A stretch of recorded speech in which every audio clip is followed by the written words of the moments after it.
the number one question was why. I would ask the doctors, 5 different doctors for 5 different problems and 5 different pills.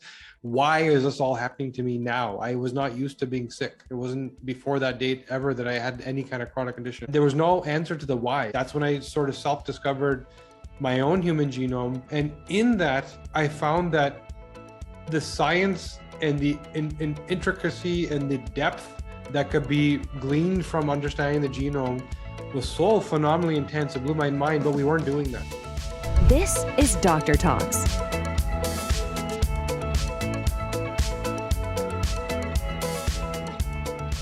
Well, Kashif, I am so excited to have you on this show. I mean, when you're talking about genetics and regenerative medicine, I mean, that is like the thing to look at, because that's like the information behind everything.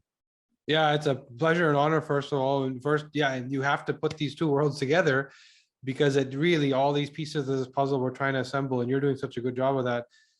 This is where we got to start foundationally. So excited here to talk about it today. Well, thanks. I want to read your bio. I mean, you're chief executive officer and founder of the DNA company, where personalized medicine is being pioneered through unique insights into the human genome.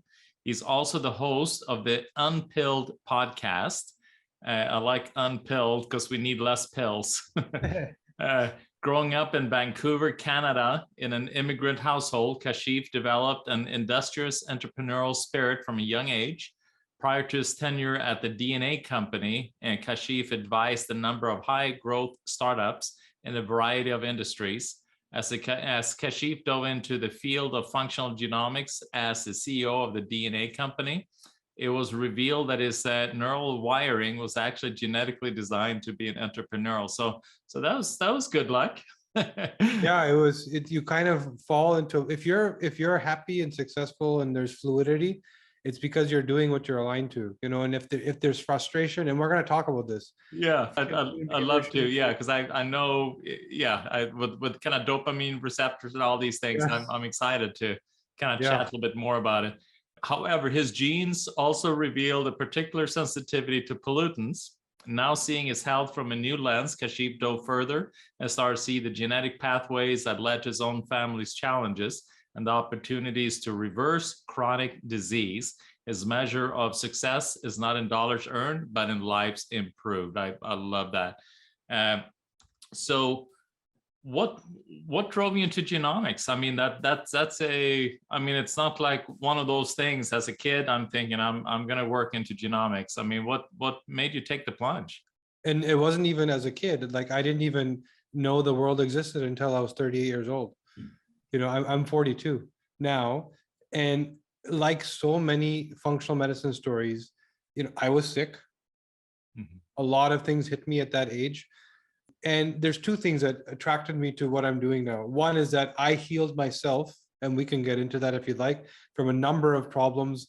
The number one question was why. I would ask the doctors, 5 different doctors for 5 different problems and 5 different pills. Why is this all happening to me now? I was not used to being sick. It wasn't before that date ever that I had any kind of chronic condition. And all of a sudden I had 5.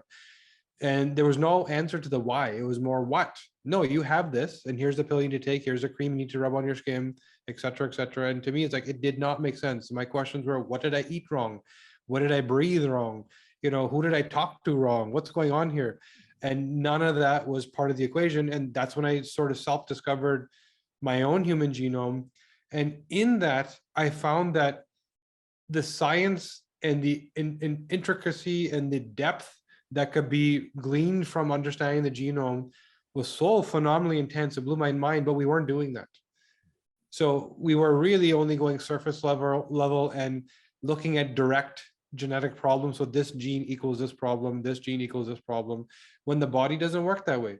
And so my entrepreneurial mind turned on, the one you talked about, but also this passion turned on, because after healing yourself, the impact of going from sick to healthy and that relief, it's like, this is my mission now. Like, I don't ever want to go back to that. And then I healed my mother, and then I healed my niece, and then my friends, and I started to see that this is something that everybody needs. So I went from helping startup companies make the best of themselves and grow, which is literally what I did for a while, to saying, I need to build the startup company.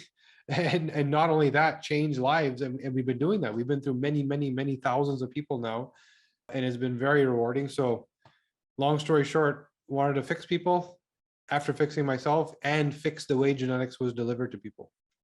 So the issue, I mean, like in your case, I mean, you have somebody, all of a sudden they get sick, they get all these diseases, but the one right by them don't have any issue whatsoever. So obviously there's a difference between you versus the other individual. Yes. And what are those differences, and who should be concerned about what? And that's where genomics really comes into play to really unravel that whole story about the individual, where they should focus.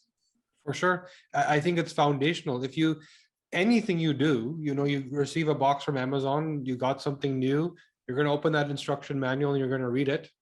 And you're going to make sure you don't put it together the wrong way. Even something as simple as Lego, you're opening the book when you're helping your kids and doing it the right way. Your DNA is your human instruction manual. You have trillions and trillions of cells in your body that make up who we are. Each one of them has this instruction manual in it that's constantly reading the right section. So each cell, kidney cell, heart cell, liver cell, it knows what page to read to do the job it's supposed to do. If you and I haven't read our own human instruction manual, how do you know what you're doing well and you're not doing so well? And it's as simple as that. These instructions drive biological processes. Some of us can tolerate something that somebody else can't tolerate. Some of us are designed to do this, and some of us are designed to do this. If you don't understand that innate wiring, what is that wireframe of what you're designed and what you're living with, then how do you know what choices to make? And no wonder so many of us are sick and aging rapidly and have chronic disease and migraines and autoimmune conditions, because there's so many more threats now today that we have to deal with, right? And it's as simple as that. That's what I got out of it, is I learned that there was not only what version of what genes and what my instruction manual is saying, but there was pages missing from my instruction manual. There's are literal pages torn out that I was supposed to have. And it's no wonder that my business partner didn't have the problems that I had, would drive me home with my debilitating migraines, because he wasn't missing the gene that was causing these toxins in our airway to cause all these inflammatory responses to me that he didn't have, because he had the gene to protect himself from that. So it's as simple as that. Read the manual, understand what you do well, what you don't do well. Now you know what choices to make, and disease should be a choice. Yeah, and frequently people, when they think of like eating healthy, they go and we all should have paleo, we all should do keto, or we all should do vegetarian, we should all, and so we get stuck in this going along with what we think is healthy, not recognizing that what is good for one individual is not good for the other. I mean, am I metabolizing fat okay? I mean, do I have the genetics for that? So it becomes important in your choices of what you're eating, and I mean, it bleeds into so many different things. Yep. I mean, the opposite of personalization is one size fits all, right? And the truth is that it is conventional, because unless you have the technology to understand what is the personalized requirement, then really one size fits all is your best option. You read a blog, you listen to a podcast, and something worked. Let me try it and see if it works for me. I might get lucky on the first try, but usually not, right? Even something like the keto diet, you might actually think that it's working, but it's not, because anyone that gets into ketosis feels amazing in the first couple of weeks. Doesn't matter what your genetics say. You start developing ketones, your brain feels amazing, you're using fat as fuel, your stomach, you can see your feet again, you're like, what happened to my gut, right? And everything starts to feel good. But then if you don't have the right genes to metabolize fat properly, it starts to counteract and you get sluggish, and then the brain gets a little slower and you're starting to store fat again. You're like, is it too many calories? Am I not exercising hard enough? This is exactly why on day one, you could have known what decision to make. Right? Should I have gone on the genes that metabolize fats are very clear. The ethnicities for whom fat will actually trigger an insulin response. Most of the research is done on white Western European males, and not even Europeans, Western Europeans, and not only women, men, right? So there's a very small subset of this planet's population for which most of the medical research is done. Then you go over to a country like India, where there's 1.5 billion people for whom saturated fat will trigger an insulin response, which is not documented anywhere in the medical literature, right? This is a genetic phenomenon. So if you don't get personalized, things don't work, or they may, it's kind of like rolling the dice, is what it is. It's Russian roulette rolling dice. It's true for, like you said, ketosis. It's true for the vegan diet. It's true for, should I eat carbs or not? It's true for your insulin response. So I was able to heal myself through 3 buckets: environment, nutrition, and lifestyle. What can I actually handle in terms of exposures? What should I put in here? Right? And what should I do every day? Sleep, exercise, etc. Now that that's all matched and aligned to my genomic legacy, what I inherited, I'm fine. I haven't had a problem in 4 years. And obviously genes, I mean, you know, people, when I do genomics on people, they say, well, do I need to do this forever? You know, and then I say, well, your genes never change. I mean, it's the same genes. You know, if you're poor at metabolizing fat, you know, when you're born, you're still going to be like, you know, now and then forever, you know, right before you die. So it's important to understand what patterns you need to develop, you know, for the rest of your life that is in line with your genomics.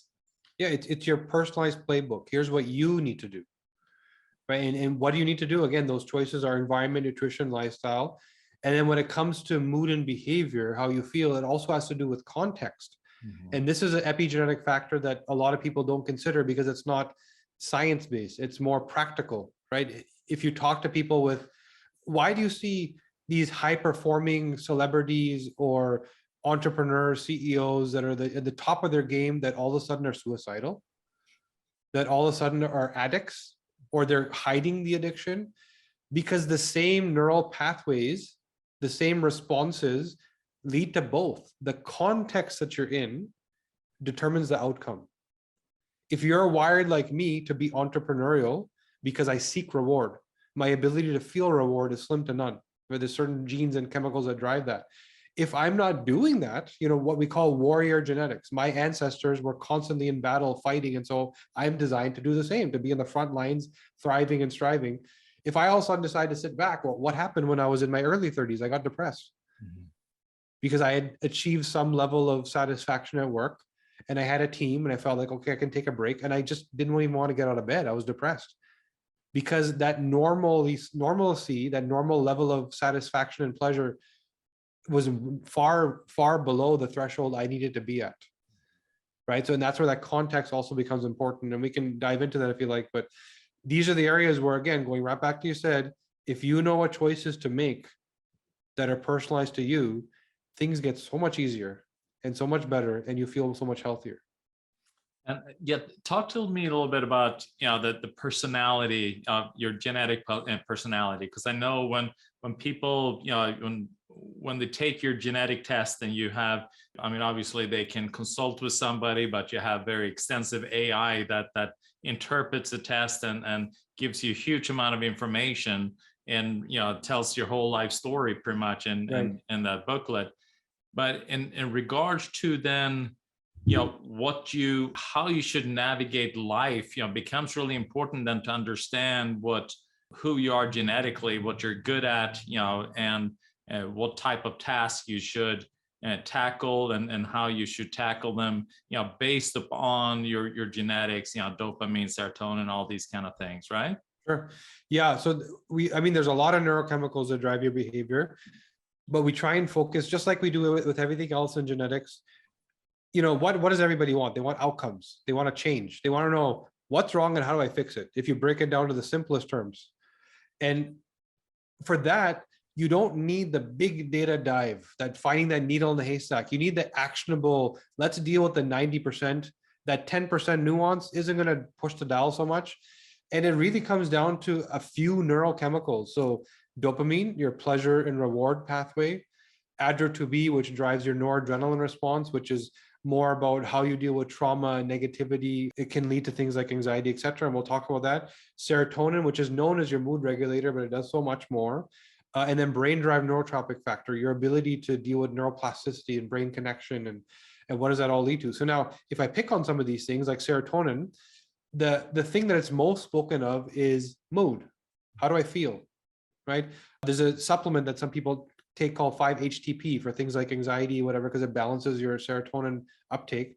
So the gene 5-HTT-LPR determines the length of your receptor. So to what degree do you experience and balance and regulate your serotonin experience, not the deployment or creation, but the binding and actual moment of that serotonin experience. So the in-depth explanation goes beyond just mood. It's the reptilian response of prioritizing stimulus. That's really specifically what it does. And that's why the outcome is mood. The symptom is mood, right? So we think about it as a symptom, but the biology is, when you think about a snake doesn't have a maybe. It has a calm and attack, right? You bring your finger, then snap, right? Because it literally doesn't have a maybe. It is completely zen calm until it's triggering attack. So that serotonin pathway is what triggers stimulus, pay attention. Do I prioritize this or not? Right? So what we now experience is some people that are dysregulated for serotonin. It's kind of like, can you stop chewing your food like that? I can't focus because that clock's ticking too loud. Right? You're distracting me. Please, I need to go in another room. I can't work with you here. Because your brain can't prioritize. Some people, I'm working and I don't hear anything. I'm focused. I'm laser. I don't even know that stuff is going on. Right? And this is literally driven by multiple things, but mainly this. So now if you even just understand this one thing about yourself, even just that one thing, then all of a sudden, the way you perceive the world, and like, that person irritates me, that person bothers me, and the people looking at you, like, I have to be careful and walk on eggshells how I say it, right? That perception gap, it's driven by one neurochemical. They may be experiencing the world completely different than you. And all of a sudden, relationships, coworkers, things become a lot easier. And then the outcome of anxiety and irritability and distraction and the symptoms go away, because you start to understand it's a perception problem. So that's one. So we can talk about others. For example, Adru2B. So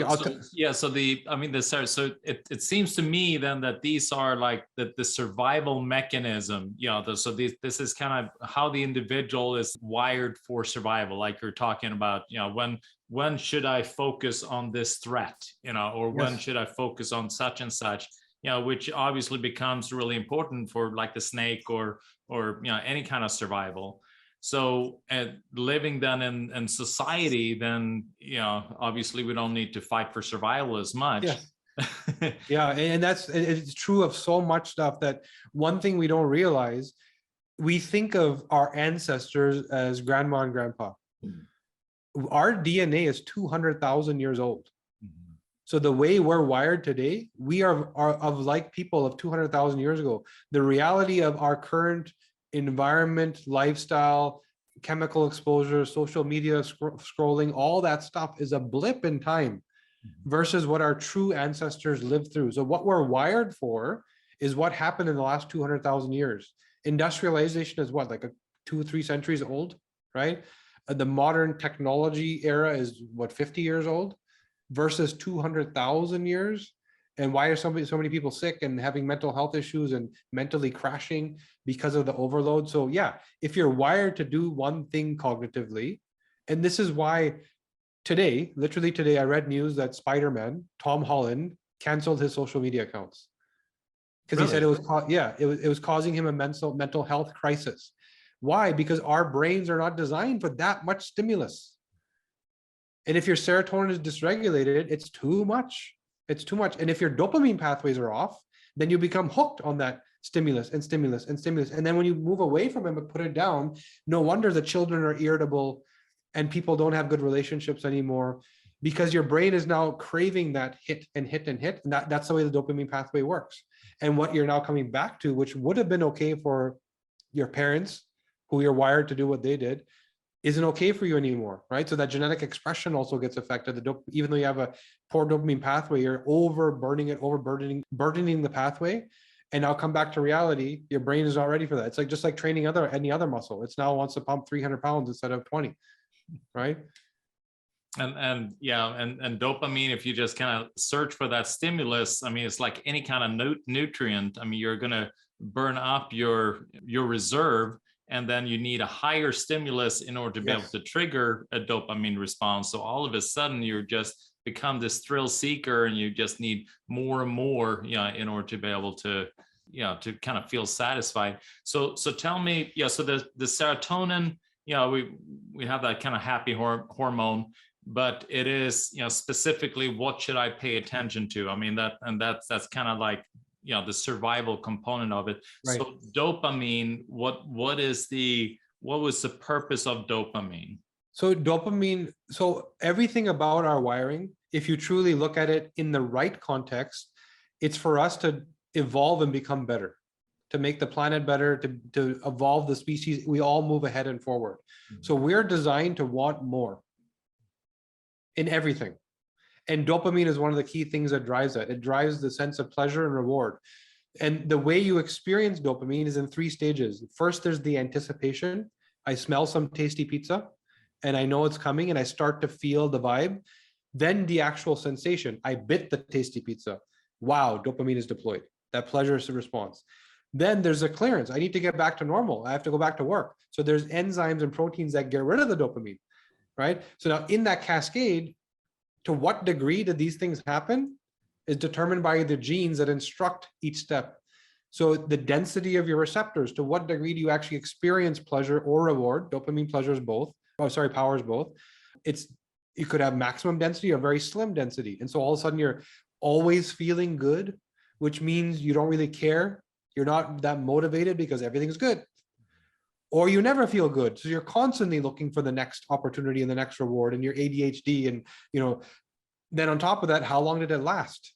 Did it last a really long time where you get stuck and you end up binging, right? Because the pleasure response doesn't go away. So it's hard for you to shift gears. Or does it clear very quickly?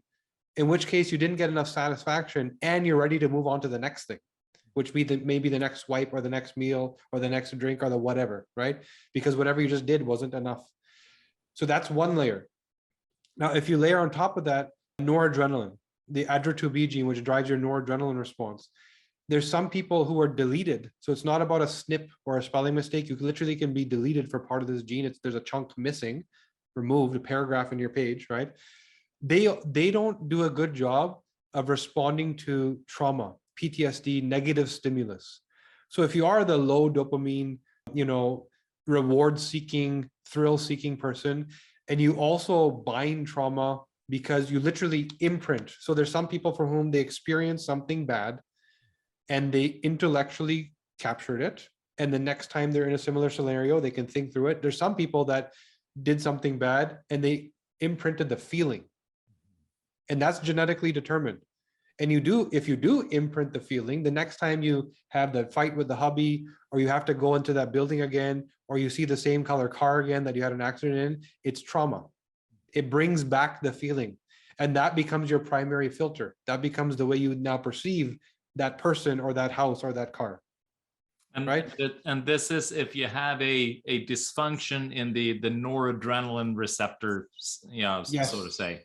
Yeah, so for somebody like, an individual that is a thrill seeker, maybe he likes dopamine and then he's out there to go and he thinks, well, I should be a warrior, I should go to war. And then they have a dysfunction in the noradrenaline receptors, the genetic that makes them. Then they will come home with the PTSD. They will hold on to those memories and they're not able to clear them. Yes, and now remember, there's a variability in how much. The gene has 3 possible outcomes: optimal, no deletion; single deletion because either mom or dad gave me the bad version; or full deletion.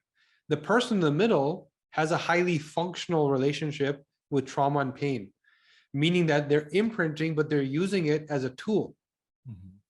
The third person who has a double deletion, it's a burden. That's PTSD. That's where they're clinically like, I can't ever hear that noise. I can't go to work anymore, right? The person in the middle is more emotionally intelligent, reading the room and understanding what people are feeling before they even say anything, right? So it becomes a primary tool for them in a filter, and that adds to that warrior genetics. that makes that person now able to lead and be emotionally connected with people and understand what people are feeling and thinking before anything even starts, right? So it's a difference of, the same thing that may sound bad could actually be a superpower if it's used in the right context, right? Then we move forward to BDNF, brain drive neurotropic factor. Well, let's just, so with this though, you can then really learn as to in what kind of environment and in what kind of work and what pursuit you should do, depending on your genetics. Saying that yes, I should be intelligence officer because this is what I can do, or yes, I can operate as an EMT, or no, I should be an accountant, because I should not be dealing with any of those things. I should, because all of that will stick to me, like glue. So we've done this work. It's been really fun. I really enjoy it because we get to go into organizations like C-suite, all the executives, and say that you actually shouldn't be the CEO, right? It's the wrong choice. And you two people, that we already know that you always have trouble working together. Like they're hiding it. No, what are you talking about? We know, and this is why. And I'll use myself as an example. So I am that person that has the low dopamine response and the fast clearance. So I don't feel much. And when I do feel it, it's gone quick. And I do have the slight deletion in the noradrenaline response, and my serotonin is a little off. So my personality, if you want to coin it into an avatar, it's high functioning anxiety. I'm constantly thinking and wanting to cross every T, dot every I, and like never, nothing's ever good enough, and every little detail matters. When I'm in a meeting, I talk to someone a week later and they're like, no, we never discussed that. I say, flip to page 2 of your notebook and look at the 3rd line. And they're like, oh yeah, I did write that down. Yes, you did. I saw you write it down, because every little detail matters and I can't let it go. It's burning in my gut till it's dealt with. Then you have our co-founder who has the maximum dopamine receptors and the very slow clearance, right? So all of a sudden we leave the room. I got my 10 action items. I can't even think until I start working on them. He's on his laptop looking up vacations to Fiji because it's so easy for him to get satisfied that the meeting was enough. That was the work, right? And not to say that we don't achieve outcomes. We both achieve outcomes. The difference is I'm constantly chipping away at little things and just getting everything done. Whatever the next thing is, I'm focusing. He will dive deep and binge on one thing and do it better than anyone can do. But the other 8 things on the list never get started.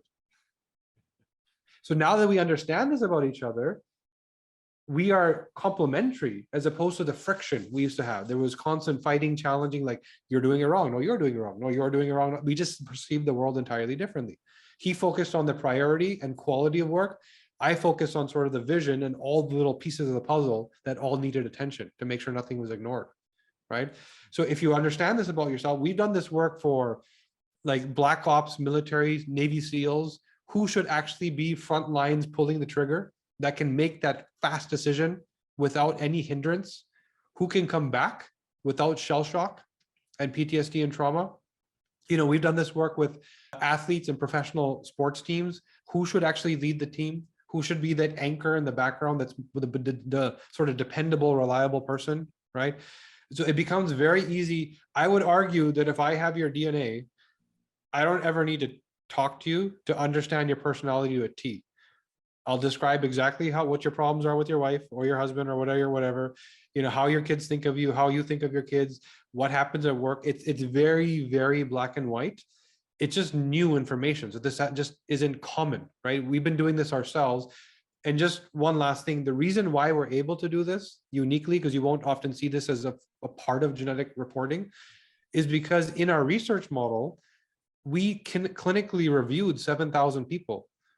So we literally sat in front of 7,000 people and interviewed them one by one clinically with their DNA in our hand to understand, why do they behave like this? Why do their eyes move like this? Why do they not comply to what we said to them? And why does this person overdo it?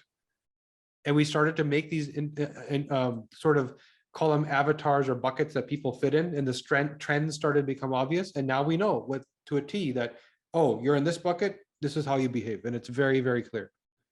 That's fascinating. And that's, like you're talking about your partner, yourself. I mean, now you understand your superpowers instead of being agitated because that individual is not behaving like yourself. So then you can respect that individual because you know that this is how he operates, and that way you can just utilize that to a max. Exactly. The same thing that could potentially be a crutch could be a superpower. And this is where the thing I said earlier, context is key to that, right? Are you in the right role in the right room? So if I speak to this clinically, I remember the first thing that comes to mind is this young lady in New York who was a friend of a friend, and she was on multiple pills, did not talk to the family, could not go to any family party without there being a blow up, right? And this type of, you understand the sort of profile. So we discussed her profile, and it was very, very clear. When I first saw her profile, by the way, I thought she was some high performing artist, executive, somebody who had achieved something great. Instead, she literally was, borderline barely surviving, right? And clinically representing anxiety, depression. She would eat her breakfast at 3 a.m. and then not, like, her entire day was just disrupted. So what we realized is she was wired for greatness, right? She was wired to just do amazing things, but her family was extremely conservative. And her family believed, go get married and give us grandchildren. This woman was designed to go build amazing things and change the world, right? She was a visionary. But in the wrong context, that didn't fit. It's like putting a lion in a box. It doesn't work. And so now the context is so important, because when we coached her through it and the family was listening, and when I started to understand the context, then I started talking more to the family than I was to her. I was like, I guess at dinner she behaves like this, and when you talk to her, it's more like this, and da da da da. Like, yeah, that's her problem. I said, that's not her problem. That's you boxing a superpower. You need to open it up and unleash it. And this person should be leading the family, not being a drag on the family. Right. And when they started to see that, she started making changes, and the family started making changes. And we had a few calls, and she's thriving. She's thriving because you have this person who, imagine taking someone that's wired to be the greatest athlete and chaining them up and not letting them run. Yeah. And that's what her brain was wired to do, a mental athlete. How cool. What a gift. I mean, to really then understand that this is who, my daughter is, or my spouse, or and also obviously myself, but then to give them, by understanding them, give them that freedom and that right to be who they genetically are designed to be. Yes, exactly. We are all, when it comes to mood and behavior and mental health, I don't believe, so there's some clinical, chemical imbalances. Mm-hmm. That's a mental health problem. That's somebody who was born with a genetic condition. And this is true, by the way, for most systems in the body, cardiovascular, hormones, everything. The majority of it is chronic in nature. You weren't born with it. It's not part of you. You made the wrong choices, probably not your fault because you weren't taught otherwise. And then it led to you crossing a threshold that your body couldn't cope with, and it expresses now into some symptomatic condition. That's 85% of what we're dealing with in health. The 10 to 15%, yeah, there's innate genetic deficiencies which cause a problem. That's not what we're talking about. Mm-hmm. Those people need medical attention. The majority of what we suffer from, we don't have to have. It's just us being misaligned to our genomic legacy and other legacies too, our gut microbiome legacy and our environmental legacy. And there's other systems in the body. And when you start to understand what you're made of and what you were designed to do, we are all wired for greatness. Right? Our ancestors all struggled. Constant stress, constant problems. They all struggled, and everybody in the tribe had a different role, and they all did their role well. They had no choice. They wouldn't survive if they didn't, right? And now we're all sitting with our pot lights and our swimming pools wondering why we don't feel right, Yeah, exactly. We think we're suffering. Yeah. Or Spider-Man deleting his accounts because he thinks he's suffering. Yeah, exactly. So what was the last, if we had one more? Yeah, DNF, brain-derived neurotropic factor. So this is a gene, and by the way, just to go back to all this stuff, in relation to regenerative medicine, this is all super important, because if you're going to go do something and invest in something and not first understand how you perceive the world, right? And how you perceive the treatment, and how you comply to the treatment, and what changes you need to make, and how those changes are going to stick, right? You've added a piece, which is a very important piece. This is the tool, right? But you need to create the terrain, sorry, for the tool to work. And a big part of that terrain is up here. How you think, are you ready to heal, right? And people like yourself do this work, right? You're obviously a phenomenal clinician, but the challenge is a lot of people don't, right? So a lot of clinicians don't think about it. It just, prescribe and treat, and just let's stick the thing in them, inject it, and done. My job is done. There's a lot more that needs to be wrapped around that, and that's why we're talking about this stuff. So, okay, so going back to BDNF, brain-derived neurotrophic factor, the primary thing that it's sort of spoken for and studied about is neuroplasticity and concussion. So how well do you take a bang on the head, and how quickly do you recover? But that's a very sort of elementary version of what it actually does. So when you talk about neuroplasticity, how well do you develop neural connections in the brain? The outcome of that is multifold. If we talk about mood, how much meaning do you give things? So if your BDNF is off, so you have the person that binds the trauma, right? They experience additional stimulus because their serotonin is off. So that thing that was traumatic also was a little more stimulating, right? So they experience more nuances about the thing, and they may give it a lot of meaning, right? If your BDNF is off, there's also a weight on your shoulders. There's a burden to that trauma. That's shell shock. Right? It's literally the shell shock. There's trauma and then there's shell shock. I remember the feeling, but it's also like, oh, I can't handle seeing it again, right? So now that's where you get that clinical, like this person needs a lot of work, which is that girl, by the way, that we were working with.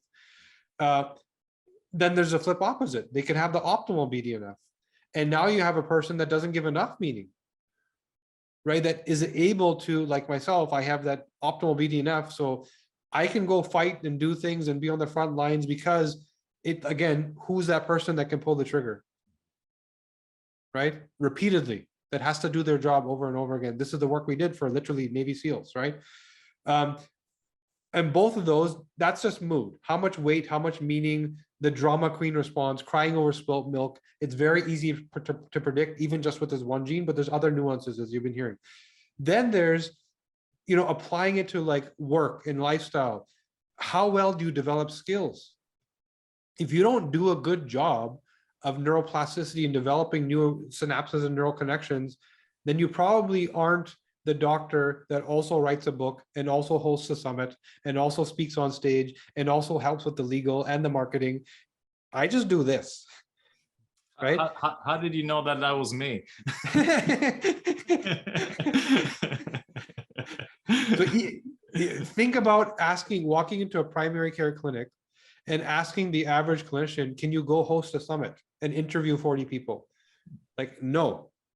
It's a very straight no, right? But the thing that they do so well with those blinders on.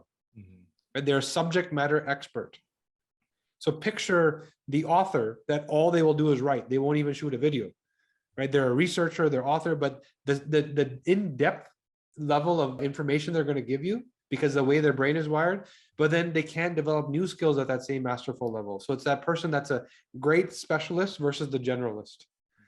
Both are valuable depending what context you're in, right? And now again, that young lady who was this great specialist who was designed to do one thing really well and be a scientist that discovers something at a level of research that nobody else could possibly dive into, was being forced to be the specialist. Go work on the family farm, go do this, go do that, go stretching the brain to a level that was not meant to be stretched to.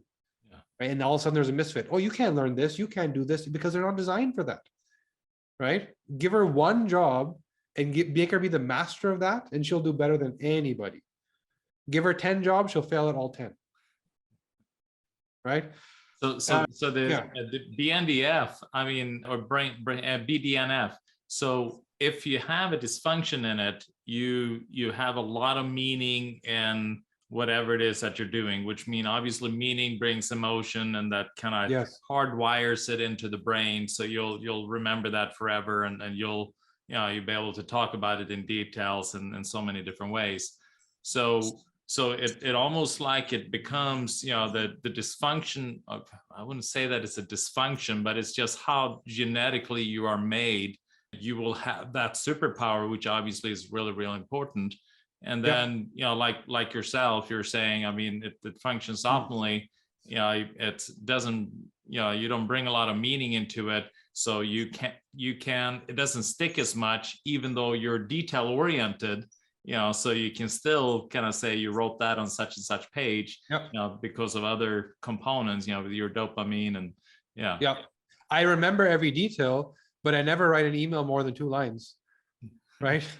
Versus our science team, where I asked one question and the answer is an hour long. And really, it could have been 30 seconds. It would have driven me crazy. Yeah, I'm sorry. Yeah, right. So now, but there's a place where that's purposeful and meaningful, and then you start to see the profiles that fit in academia and why all these people behave like this, and the profiles that fit in entrepreneurialism and why these people fit. And when these 2 groups speak to each other, they both say you're crazy, right? Because this is what you're doing, and you're wired for the job that you're meant to do, which is why you're doing a good job, right? And this person's good at this person's good at this. Some people can lift 300 pounds, some people can run 10 kilometers. What are you wired for? And even that hormonally we can determine by looking at your hormones, innate body type, innate capacity. I mean, there's so much more. You ask a question about the human body and DNA can inform the personalized answer for you. That's really what we're saying. So let's go. I mean, brain is so fascinating because obviously that is what drives our direction, it drives us in so many different ways. I mean, without the cockpit, the plane wouldn't fly anywhere, Right. So we kind of need the brain. But then hormones is kind of like right up there. I mean, it's one of those that it guides all the functions throughout the whole body. So genetically, you can then look and see in regards to thyroid disorders, estrogen, progesterone, testosterone, adrenals, pituitary, all of those kind of things can also be looked at through the genetics. Yeah. So if you ask me, of those 7,000 people, where did I feel we had the most impact? I would say it's in female hormone health. And not because we're the best at it, but we do a good job and we've understood it well, and we'll talk about that. It's also because the current model sucks so bad, right? You're a woman, you're supposed to have hormone problems. It's supposed to be bad, right? You're supposed to worry about fertility and menopause and PMS and all this stuff. So, which is absolutely not true. So the reality is that the way we look at medicine, it's a chemical business, biochemistry. Right? So we're measuring things symptomatically after they've already happened, right? The cholesterolemia is the response to endothelial inflammation. The real disease is inflammation. Cholesterolemia is your body's response. So you're measuring something way after the disease started. Same thing with hormones. We're only looking at the symptomatic expression and then measuring hormones today. In a woman's menstrual cycle, you measure on 30 different days, you're going to get 30 different numbers. It's a complete circadian rhythm. So what you need to understand genetically, your innate capacity to produce hormones. What do you actually do? The genes are very black and white. This very gray, problematic business can be very black and white. So what does it look like? Progesterone converts to testosterone, converts to estrogen. There's a gene that does each one of those. Slow, medium, fast. You know which version you have. Then all of a sudden, how heavy is that testosterone pot being filled? I now know how many hormones I made. Did I then convert it into estrogen, and how quickly? Or did I clear it? There's a gene that gets rid of the testosterone before it gets converted into estrogen. How well did I do that? Or you can convert it into DHT, which is the manly man version of testosterone that gives you ripped, jacked muscle where you see every striated fiber and it's hard to add belly fat, but your hair falls out, cystic acne, and other problems, right?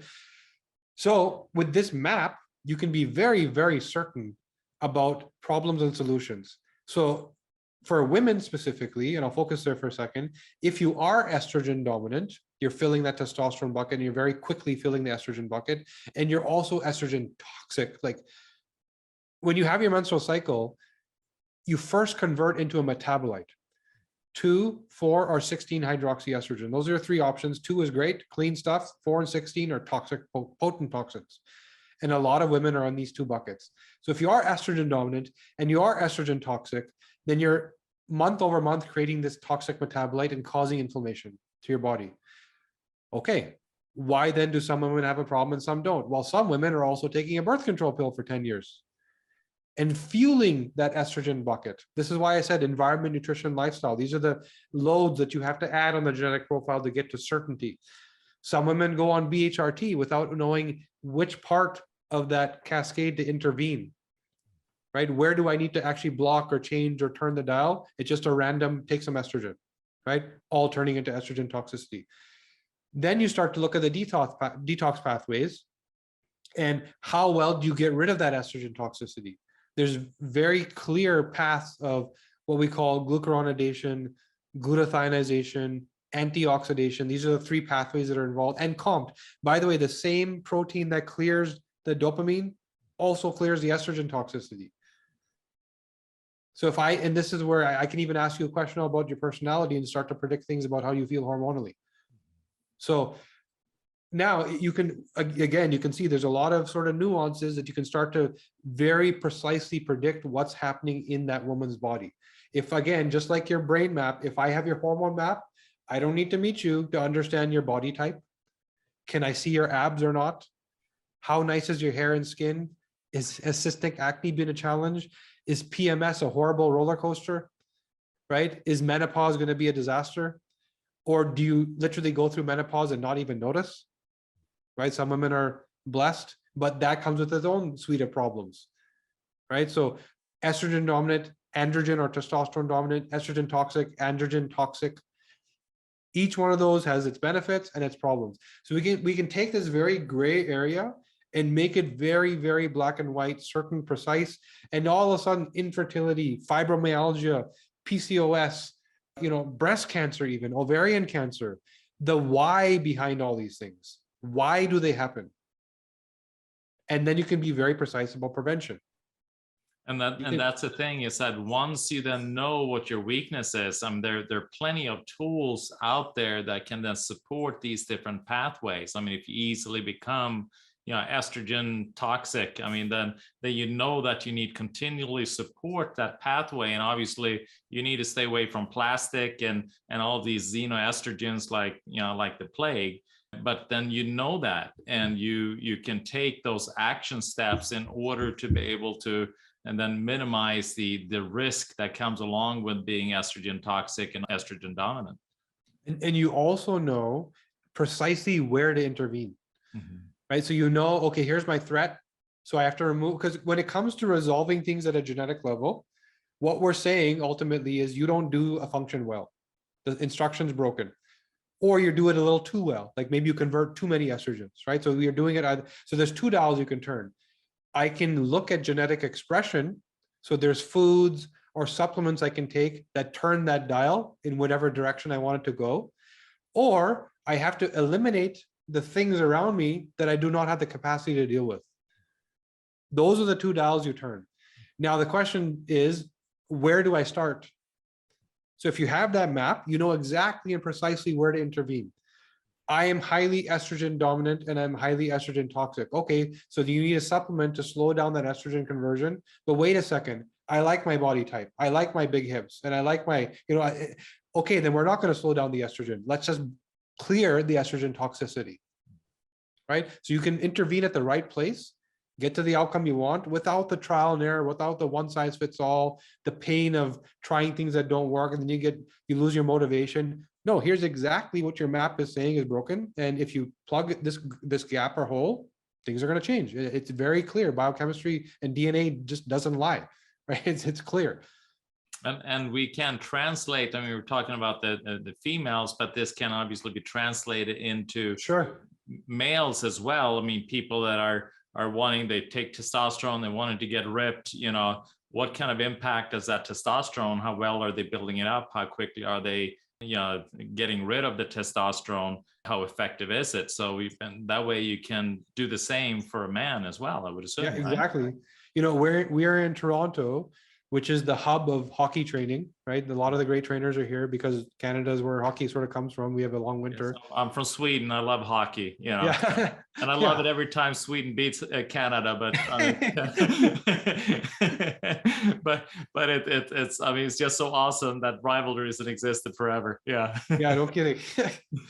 So what ends up happening here is we get a lot of NHL players that come to us through their trainers and their doctors with unique problems. It's kind of like they've seen every best doctor in the world, but there's still one thing they can't fix. So that's when they get to their genetics and let's try and figure it out. And we had this unique scenario, I would say like 2018, 19, around that time, where a number of players were sent to us with gynomastia, man boobs, right? And libido problems. They had beautiful skin and beautiful hair, but they had libido problems and gynomastia. So what we saw happening was the trainers were saying, hey, you don't recover as fast, you get more injuries, you don't have that sort of velocity, you probably need some more testosterone. So they would give them what's called an androgen gel pack. You put it on your stomach, your skin absorbs the androgen, gives you more testosterone. If you have the fast version of the gene that converts testosterone and estrogen, all you did was give that person more estrogen. But I also understand that in a practical sense, I need testosterone, take testosterone. It makes sense, right? But you don't know what your genes are doing with what you just entered. There's an instruction in your manual saying, find testosterone, convert it to estrogen. Find testosterone, convert it to estrogen.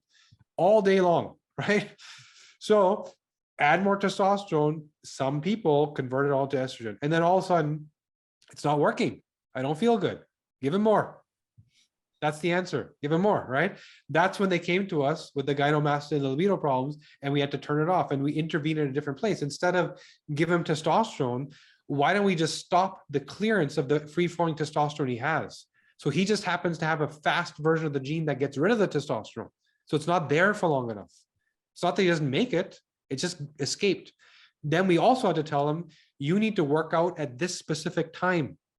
For you, there's two, so women have a menstrual cycle monthly, men have a menstrual cycle. We do it every day, right? So every single day we make and get rid of our hormones, the same thing that women do monthly. And the peaks are at 6 to 8 a.m. if you sleep at sort of a regular cycle, and 4 to 6 p.m. in the evening. So for men like myself that clear your testosterone quickly, you'll notably feel stronger during these times. You'll notably have less injury at these times.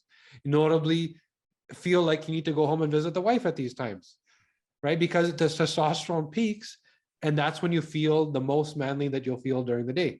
So and this is why I say intervention isn't always a pill. It's lifestyle, environment, nutrition. Lifestyle might mean this is the time of day where you need to work out. But for another guy, it may not matter because his testosterone doesn't clear. It stays throughout the day. And that's what's so cool with genomics. I mean, we can go into digestion, vitamin D. I mean, all these different things. I mean, you learn your immune system, and all of this you can then learn in regard to your genomic manual that you can get, and that's what's so cool what you're doing.